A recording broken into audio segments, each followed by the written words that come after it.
Assalamualaikum warahmatullahi wabarakatuh. Halo abang kakak semuanya, kembali lagi belajar bersama Miss Kamila. Nah abang kakak, apa kabarnya hari ini? Semoga abang kakak semuanya sehat dan tetap semangat ya. Meskipun kita belajarnya masih jarak jauh. Nah abang kakak, sebelum kita mulai pelajaran kita, marilah sama-sama kita membaca basmalah dan berdoa terlebih dahulu. Bismillahirrahmanirrahim. Rabbi zidni ilma warzuqni fahma wa amalan mutaqabbala. Amin ya rabbal alamin. Semoga pembelajaran kita hari ini berkah dan diridhoi serta menyenangkan. Nah, Bang Kakak ingatkan kembali untuk menonton video ini dari awal hingga akhir agar Abang Kakak lebih memahami materi yang disampaikan. Nah, kita mulai pelajaran kita ya. Kita lanjutkan materi kita di tema 5 wirausaha, subtema 3 ayo belajar berwirausaha. Untuk hari ini kita akan pelajari pembelajaran 4. Silahkan dibuka buku tematiknya subtema 3 pembelajaran 4. Tujuan pembelajaran kita hari ini adalah yang pertama, dengan membaca, melakukan pengamatan dan diskusi, siswa mampu mengidentifikasi berbagai manfaat keberagaman wirausaha dalam kehidupan sehari-hari secara tepat. Yang kedua, dengan membaca petunjuk, siswa mampu menjelaskan cara mengisi teks formulir ujian khusus, misalnya ujian nasional dan tes lainnya, beserta petunjuk secara benar. Itulah tujuan yang akan kita capai hari ini. Kita awali dengan materi PPKN. Kita telah belajar banyak hal tentang wirausaha. Sekarang kita akan belajar menjadi pelaku wirausaha cilik. Apa saja yang harus diperhatikan saat akan memulai suatu wirausaha? Simak percakapan berikut ini. Nah, abang kakak, Miss ingatkan kembali. Buka buku tematiknya. Subtema 3 pembelajaran 4. Suatu sore, Udin dan teman-teman berkesempatan bertemu dengan Pak Gino.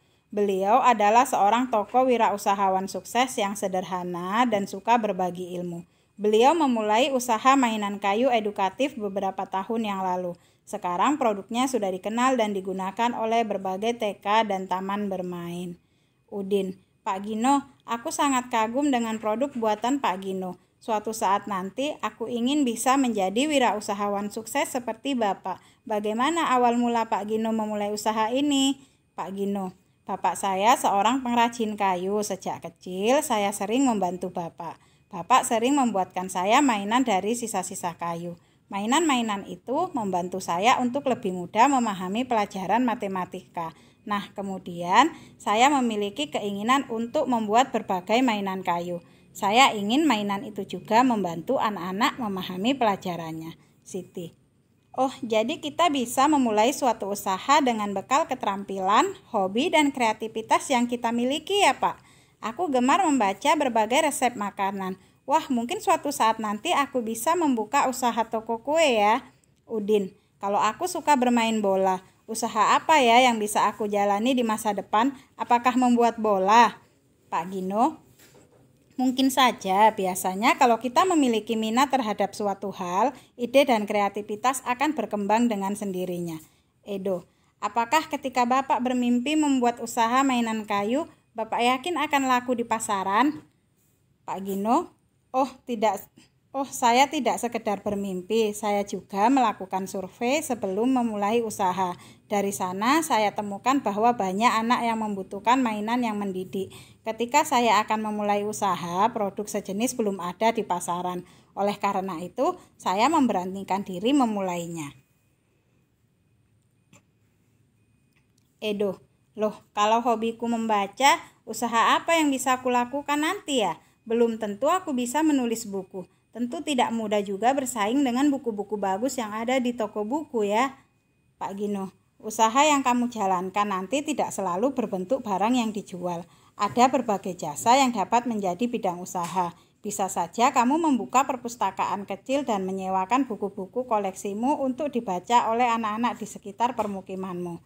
Edo, betul juga ya Pak, tidak terpikir olehku sebelumnya. Perpustakaan kecil pasti menarik untuk anak-anak di sekitar rumahku. Siti, berdasarkan pengalaman Pak Gino, apa saja kiat-kiat dalam menjalankan usaha? Pak Gino, Modal utamanya adalah kerja keras dan pantang menyerah. Usaha yang dirintis tidak selalu mulus dalam perjalanannya. Tekun, kreatif, serta jujur juga tidak boleh ditinggalkan. Usaha yang dimulai dengan niat dan sikap yang baik akan berbuah hasil yang baik pula. Udin. Wah, ternyata banyak ya yang masih harus kita pelajari untuk menjadi wirausahawan sukses. Tidak cukup sehari kita berguru pada Pak Gino. Boleh ya Pak, lain kali kami bertemu Bapak lagi. Siapa tahu kelak impian kami menjadi wirausahawan kecil bisa terwujud seperti Bapak. Pak Gino. Wah, tentu saja boleh. Bapak senang melihat anak-anak seumur kalian sudah memiliki impian yang tinggi. Bapak punya keyakinan dengan bermimpi kita akan memiliki motivasi kuat untuk mewujudkannya. Sore itu, Udin, Edo, dan Siti pulang dengan bekal ilmu baru. Semakin kuat keinginan mereka mengikuti jejak Pak Gino suatu hari nanti.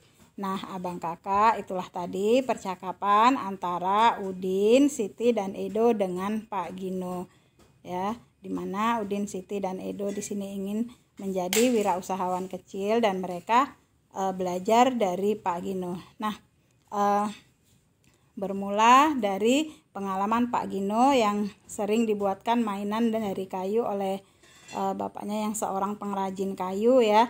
Jadi mainan-mainan yang dibuatkan oleh ayah Pak Gino itu sangat membantu Pak Gino dalam belajar, terutama dalam pelajaran matematika. Nah, dengan pengalamannya tersebut maka Pak Gino memiliki impian ya, ingin menjadi wirausahawan ya, ingin membuat mainan edukatif ya yang selain digunakan untuk bermain juga bisa membantu anak-anak dalam belajar. Jadi untuk menjadi wirausahawan itu kita butuh ya kerja keras dan sikap pantang menyerah, kemudian tekun, kreatif, serta jujur ya. Jadi kita harus menekuni apa yang menjadi impian kita. Nah, abang kakak, pastinya abang kakak juga memiliki impian dan cita-cita yang ingin abang kakak wujudkan, dan abang kakak pasti memiliki bakat. Nah, mulai dari sekarang abang kakak harus belajar dengan tekun, kemudian menekuni bakat yang abang kakak miliki. Misalnya abang kakak memiliki bakat ada yang menggambar, bernyanyi, memasak misalnya. Nah, dari sekarang sudah bisa ditekunin ya, dipelajari. Kemudian apabila misalnya dari abang-abangnya juga ada yang memiliki bakat bermain bola, nah pasti punya impian ingin menjadi pemain timnas misalnya. Nah, dari sekarang juga bisa ditekuni dengan mengikuti sekolah bola ya. Jadi abang kakak yakinlah bahwa impian ataupun cita-cita kita akan terwujud. Kita terus berusaha dan jangan lupa kita berdoa kepada Allah, dan yakinlah bahwa impian abang kakak tersebut dapat terwujud. Nah, sekarang latihan untuk abang kakak di rumah. Silahkan abang kakak jawab pertanyaan berikut ini. Yang pertama, sikap apa yang harus dimiliki oleh seorang wirausahawan?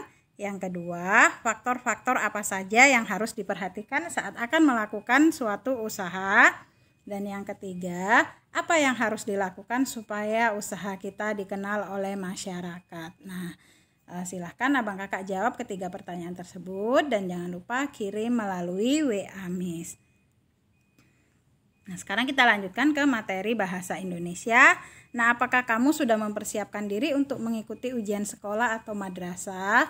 Nah, abang kakak di sini diingatkan ya bahwasanya abang kakak sekarang ini kan sudah kelas 6 dan sebentar lagi akan mengikuti berbagai ujian sekolah ya, dari mulai ujian semester, kemudian nanti di semester 2 ya ada ujian praktek, kemudian ada ujian nasional. Nah, jadi dari sekarang abang kakak harus sudah mempersiapkan diri dengan belajar yang tekun, meskipun saat ini kita belajarnya masih dari rumah, dan kita sama-sama berdoa ya semoga di semester 2 kita bisa melakukan belajar tatap muka ya secara langsung ya.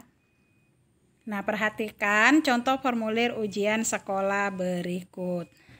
Nah, di sini terdapat ya contoh formulir ujian sekolah. Nah, ini lembar jawaban latihan persiapan ujian sekolah SD atau MI tahun pelajaran 2019-2020. Ini masih baru ya, punya tahun lalu. Nah, ini terdapat lembar jawaban komputer. Nah, apakah itu lembar jawaban komputer? Lembar jawaban komputer adalah formulir isian berupa kertas yang kemudian akan diolah atau dikenali isinya secara otomatis oleh komputer dengan alat scan.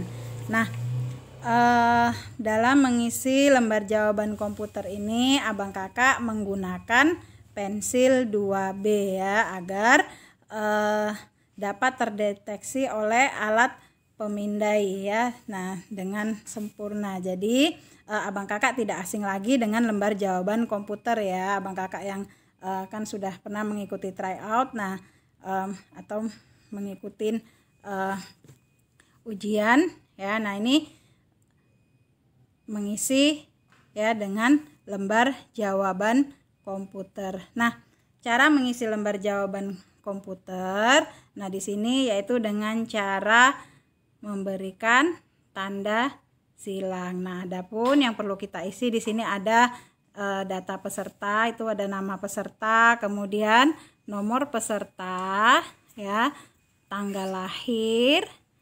Nah, kemudian mata ujian. Nah, kita di sini memilih ya salah satu mata ujian yang diujikan.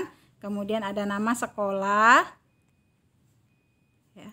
Kemudian tanggal ujian dan tanda tangan. Nah, kemudian untuk jawabannya itu berupa pilihan A, B, C, D. Jadi di sini abang kakak memilih jawaban ya, salah satu jawaban A, A, B atau C atau D. Nah, di sini jawabannya itu dengan cara memberikan tanda silang ya. Jadi untuk hari ini kita belum mempraktikannya, tapi untuk mempraktikannya nanti di pembelajaran berikutnya. Nah, abang kakak, itulah materi kita hari ini. Miss ingatkan kembali untuk tetap semangat belajarnya di rumah, dikerjakan latihan-latihannya, dan jangan lupa dikirimkan melalui WA Miss. Miss ucapkan terima kasih sudah menonton video ini dari awal hingga akhir. Nah, untuk pembelajaran kita hari ini kita akhiri dengan lafaz hamdalah. Alhamdulillahirabbil alamin. Kita ketemu lagi di materi berikutnya. Assalamualaikum warahmatullahi wabarakatuh.